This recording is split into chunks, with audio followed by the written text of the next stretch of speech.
A presença da mão humana na natureza é cada vez mais visível em São Luís. Áreas de manguezais têm sido afetadas pela urbanização desenfreada. Próximo à Vila Expressa, Avenida Quarto Centenário e Angelim, é possível observar os efeitos dessa intervenção. Nos locais, grande parte do manguezal foi aterrado para a construção de casas, condomínios e campo de futebol. Em outros locais, o cenário é marcado pela escassez de lamaçal, dando lugar a um mar de lixo, como garrafas PET e outros resíduos. No Rio Anil, a mesma situação acontece. A quantidade de lixo é visível. Garrafas PET e sacos plásticos se acumulam nas margens e a sujeira arrastada pela água da chuva fica presa no lamaçal, nas raízes e nos galhos dos mangues. Com uma área de aproximadamente 35 mil hectares de manguezais, a Ilha de São Luís é um importante ecossistema que compreende desde a capital até os municípios de São José de Ribamar, Raposa e Passo do Lumiar. No entanto, de acordo com os especialistas, 50% dessa área de mangue já foi destruída em um curto período de pelo menos 30 anos. E o principal fator está exatamente aqui, nas ocupações irregulares, principalmente nas bacias do Rio Anil e do Rio Bacanga.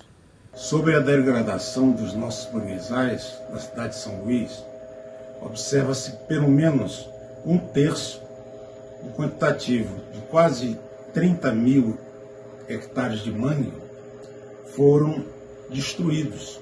Isso num espaço muito curto, de 30 anos.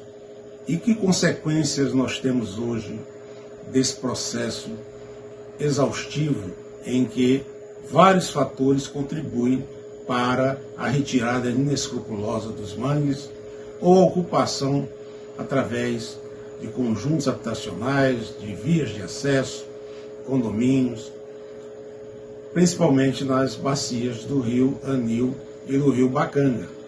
O crescimento desordenado em São Luís é um dos principais fatores responsáveis pela degradação desses ecossistemas. Para esse especialista, as autoridades foram omissas em conter essas ocupações. Bairros como Jaracati e Liberdade, na ocupação do Rio Anil, são claros exemplos do que isso representa. O que resta, então, é a população sofrer com os impactos. E um dos grandes problemas enfrentados agora nesse período chuvoso são os alagamentos, que deixam a cidade inviável para o ir e vir. Por que as autoridades deixaram com que isso acontecesse?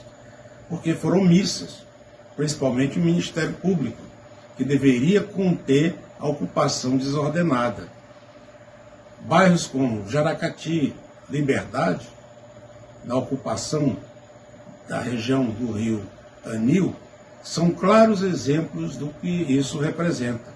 E para lá foram populações de baixa renda, que fizeram aterros em áreas inadequadas, impróprias. Vale lembrar a todos que essas áreas são áreas de proteção ambiental.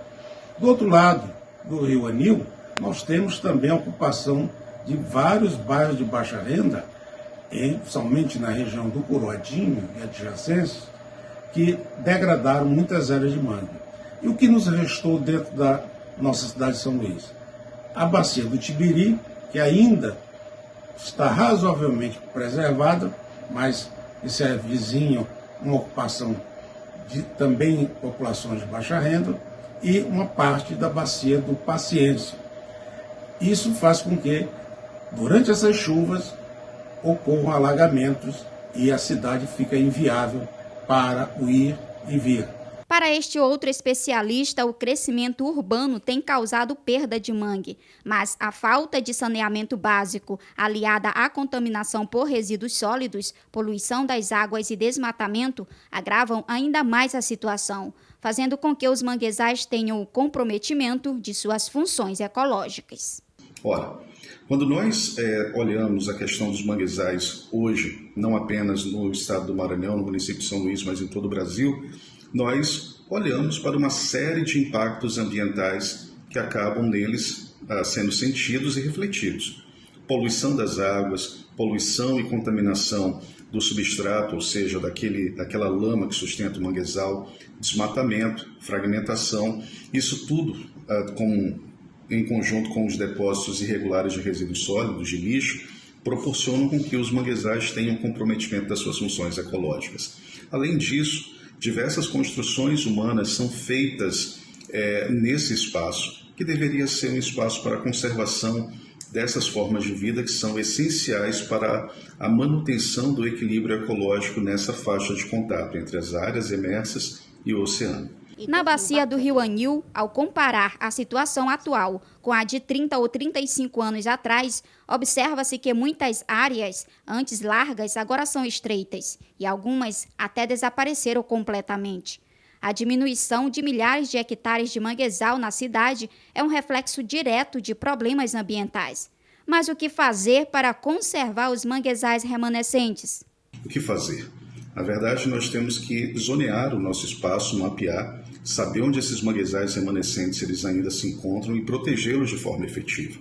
Essa proteção efetiva, ela perpassa não apenas por atividades de educação ambiental e sensibilização, mas, sobretudo, um pacto de consenso entre a iniciativa privada, entre os segmentos sociais, a sociedade civil organizada e os setores públicos, município, Estado e União, para que nós possamos, além de manter, recuperar aquilo que for possível recuperar dentro dos manguezais. Isso pode ser possível dentro da bacia do Anil, dentro da bacia do Bacanga, dentro de qualquer bacia da nossa ilha, sobretudo pelo fato de termos aqui bons estoques de coberturas vegetais ainda remanescentes de manguezais que podem suprir de condições para recuperação, condições suprir de insumos, sobretudo de sementes, para que nós possamos fazer recuperações ambientais nessas áreas.